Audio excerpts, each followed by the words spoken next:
Hello hi guys, welcome back to my YouTube channel. ಇಂತಿ ನಿಮ್ಮ ಶ್ರುತಿ. ಇವತ್ತು ನಾವು ಮಂಗಳೂರು ಶೈಲಿಯಲ್ಲಿ ಬನ್ಸ್ ಹೇಗೆ ಮಾಡೋದು ಅಂತ ನೋಡೋಣ. ತುಂಬಾ ಈಸಿಯಾಗಿ ಪರ್ಫೆಕ್ಟ್ ಮೆಷರ್ಮೆಂಟಲ್ಲಿ ಹೇಗೆ ಮಾಡೋದು ಅಂತ ನೋಡೋಣವಾ.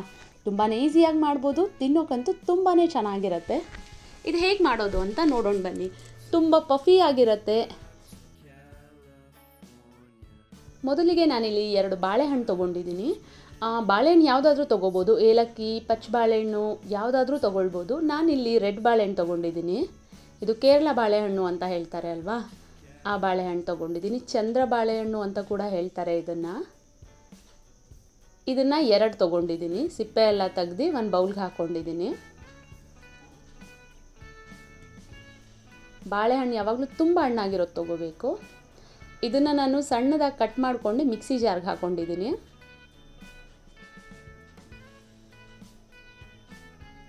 ಅದ್ರ ಜೊತೆಗೆ 1 ಕಪ್ ಮೊಸರು ತೊಗೊಂಡಿದ್ದೀನಿ. ತುಂಬ ಜಾಸ್ತಿ ಬೇಡ, 1 ಕಪ್ ತೊಗೊಳ್ಳೋಣ, ಸ್ವಲ್ಪ ಸಾಕು. ಜಾಸ್ತಿ ಹುಳಿ ಆಗಿಬಿಡುತ್ತೆ ಇಲ್ಲ ಅಂದರೆ. ಇದನ್ನು ಸ್ಮೂತಾಗಿ ಪೇಸ್ಟ್ ಮಾಡ್ಕೊಳ್ಳೋಣ, ಬಾಳೆಹಣ್ಣು ಹಾಗೆ ಮೊಸರನ್ನ. ಇದನ್ನು ಕೈಯಲ್ಲೂ ಸ್ಮ್ಯಾಶ್ ಮಾಡ್ಕೋಬೋದು ಬಾಳೆಹಣ್ಣ. ಮಿಕ್ಸಿಗೆ ಹಾಕ್ಕೊಂಡು ಸ್ಮೂತಾಗಿ ಚೆನ್ನಾಗಿ ಸಿಗತ್ತೆ ಅಂತ ನೋಡಿ. ಈ ರೀತಿ ಸ್ಮೂತ್ ಆದರೆ ಸಾಕು. ಈಗ ಇದನ್ನು ಒಂದು ಬೌಲ್ಗೆ ಹಾಕ್ಕೊಳ್ಳೋಣ.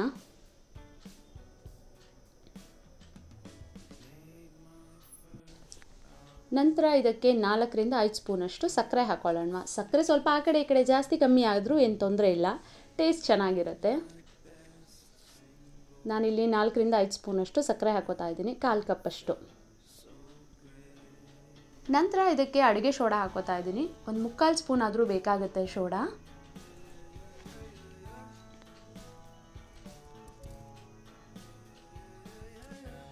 ನಂತರ ರುಚಿಗೆ ತಕ್ಕಷ್ಟು ಸ್ವಲ್ಪ ಉಪ್ಪು ಹಾಕೊಳ್ಳೋಣ.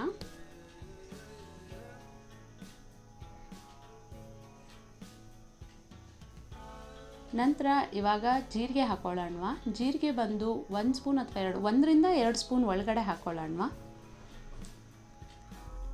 ನಂತರ ಅದನ್ನು ಚೆನ್ನಾಗಿ ಮಿಕ್ಸ್ ಮಾಡ್ಕೊಳ್ಳೋಣ.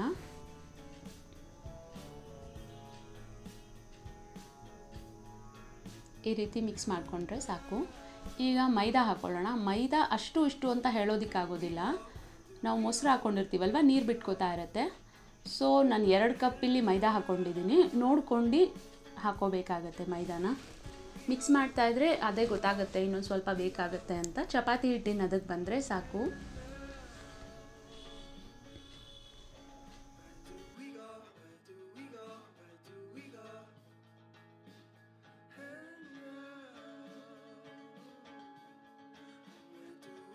ತುಂಬ ತೆಳ್ಳಗಾಗಬಾರ್ದು, ತುಂಬಾ ಗಟ್ಟಿಗೂ ಆಗಬಾರ್ದು. ನೋಡ್ಕೊಂಡು ಮಾಡ್ಕೋಬೇಕು. ಚಪಾತಿ ಹಿಟ್ಟಿನ ರೀತಿ ಇದ್ದರೆ ಸಾಕು ನೋಡಿ, ಈ ರೀತಿ ಇದ್ದರೆ ಸಾಕು.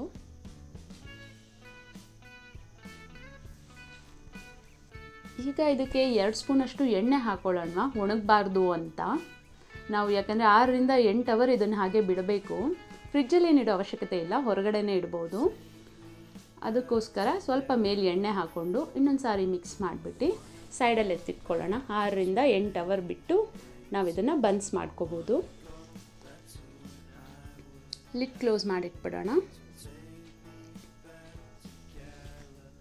ಈಗ 8 ಅವರ್ಸ್ ಆಗಿದೆ ನೋಡಿ, ಈ ರೀತಿ ಇದೆ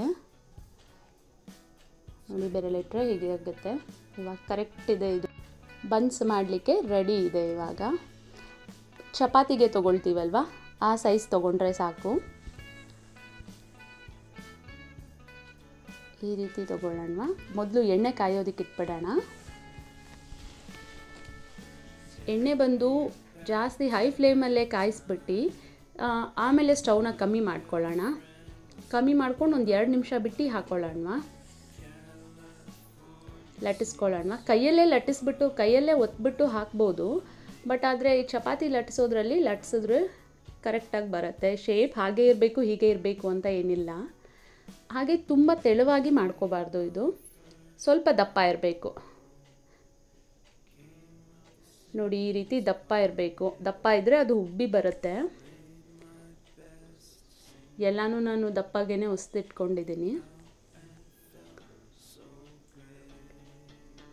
ಈಗ ಎಣ್ಣೆ ಕಾದಿದೆಯಾ ಅಂತ ಸ್ವಲ್ಪ ಹಾಕಿ ನೋಡ್ಕೊಳ್ಳೋಣ. ಹಾಕಿದ ತಕ್ಷಣ ಅದು ಮೇಲೆ ಬಂದರೆ ಎಣ್ಣೆ ಕಾದಿದೆ ಅಂತ. ಎಣ್ಣೆ ಕಾಯುವಾಗ ಸ್ಟವ್ ಜಾಸ್ತಿ ಇರಲಿ, ಬಟ್ ಎಣ್ಣೆಯಲ್ಲಿ ಕರಿಯುವಾಗ ಸ್ಟವ್ ಕಮ್ಮಿಲಿ ಇಟ್ಕೊಂಡು ಎಣ್ಣೆಯಲ್ಲಿ ಕರಿಯೋಣ.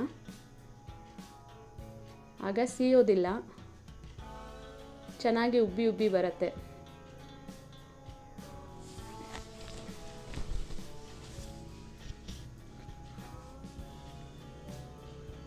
ನೋಡಿ ಈ ಥರ ನಿಮಗೆ ಬೈ ಚಾನ್ಸ್ ಏನಾದರೂ ಅದು ಉಬ್ಬಿ ಬರ್ತಾ ಇಲ್ಲ ಅಂದರೆ ಎಣ್ಣೆನ ಸ್ವಲ್ಪ ಬಿಸಿ ಎಣ್ಣೆನ ಅದ್ರ ಮೇಲೆ ಹಾಕಿ ಬನ್ಸ್ ಮೇಲೆ ಹಾಕಿದ್ರೆ ಅದಾಗದೆ ಉಬ್ಬಿ ಬರುತ್ತೆ. ನೋಡಿ ಈ ರೀತಿ ಒಂದೊಂದೇ ಕಡೆ ಉಬ್ಬತ್ತೆ.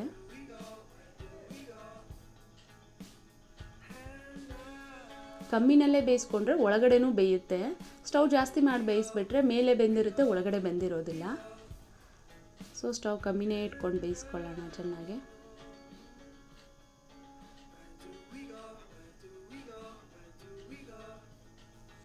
ನೋಡಿ ಈ ರೀತಿ ಬೆಂದರೆ ಸಾಕು, ಇಷ್ಟು ಬೆಂದಿದ್ರೆ ಸಾಕು.